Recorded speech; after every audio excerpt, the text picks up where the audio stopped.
Assalamualaikum warahmatullahi wabarakatuh. Perkenalkan, saya Irma Karismawati dari mahasiswi Prodi Ilmu Hukum UIN Sunan Kalijaga dari kelas Hukum Dagang A dengan NIM 098. Di sini saya ingin mempresentasikan mengenai kepailitan di dalam konsep hukum dagang.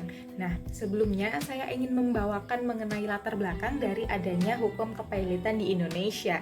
Jadi, berawal dari peristiwa 98 yang mana tidak hanya ketidakstabilan politik saja, namun di era 98 ini juga terdapat ketidakstabilan ekonomi yang mengakibatkan tingginya inflasi pada saat itu, sehingga banyak akhirnya perusahaan kemudian masyarakat yang usahanya kemudian gulung tikar, sehingga urgensi atas adanya regulasi mengenai kepailitan ini disegerakan oleh pemerintah seperti itu, yang mana akhirnya melahirkan adanya Perpu nomor 1 tahun 98 yang kemudian berubah menjadi UU nomor 4 tahun 98, dan kemudian atas adanya dinamika, penyempurnaan dan juga perubahan yang dilakukan karena kekurangan-kekurangan pada undang-undang sebelumnya, muncul Undang-Undang Nomor 4 Tahun 2004 tentang Undang-Undang Kepailitan dan Penundaan Pembayaran Hutang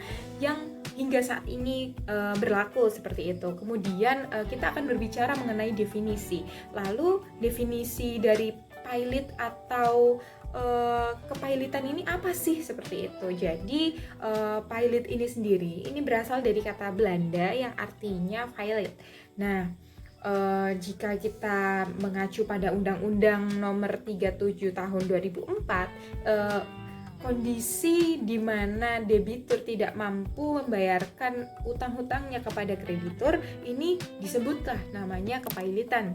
Nah, objek dari kepailitan ini apa sih teman-teman? Nah, objek dari kepailitan itu ada 3, kreditor, debitur, dan tentunya adanya utang. Dan apa syarat ketika seorang ataupun badan hukum itu dapat dikatakan pailit? Setidaknya terdapat 2 poin penting yang mendasari seseorang atau badan hukum itu dinyatakan pailit. Yang pertama adalah adanya 2 kreditur atau lebih. Kemudian yang kedua adalah telah jatuh waktu tempo dan dapat ditagih. Dan siapa saja yang bisa mengajukan tuntutan kepailitan ke pengadilan? Setidaknya ada 5. Yang pertama adalah debitur itu sendiri, kedua kreditur dan juga JPU, kemudian yang ketiga adalah BI bila debiturnya adalah bank, kemudian yang keempat badan pengawas pasar modal bila debiturnya adalah pasar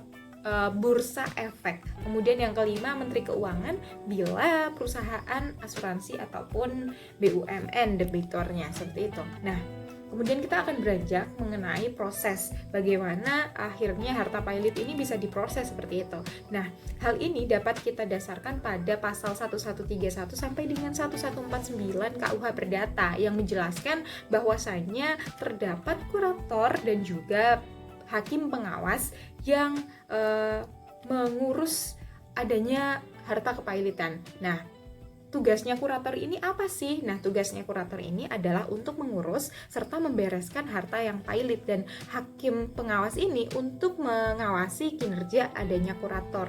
Nah, lalu berbicara tentang pailit, kita juga akan mengenal adanya PKPU atau penundaan kewajiban pembayaran utang. Nah, bedanya apa sih dengan pailit begitu? Nah, perbedaan di antara keduanya ini itu ada di dalam pengurus. Jadi, ketika kepailitan itu diurus oleh kurator, nah di PKPU ini diurus oleh pengurus. Jadi, kurator ini yang membereskan, yang mengurus, tapi kalau pengurus di dalam PKPU ini tidak serta-merta menyatakan pailit terhadap debitur. Nah, jadi dia berusaha melakukan persuasif, musyawarah dan juga negosiasi terhadap kreditur agar masalah-masalah serta sengketa itu dapat dibicarakan baik-baik tanpa adanya proses pengadilan seperti itu. Nah, mungkin cukup itu saja yang dapat saya sampaikan. Kurang lebihnya mohon maaf. Semoga bermanfaat. Wassalamualaikum warahmatullahi wabarakatuh.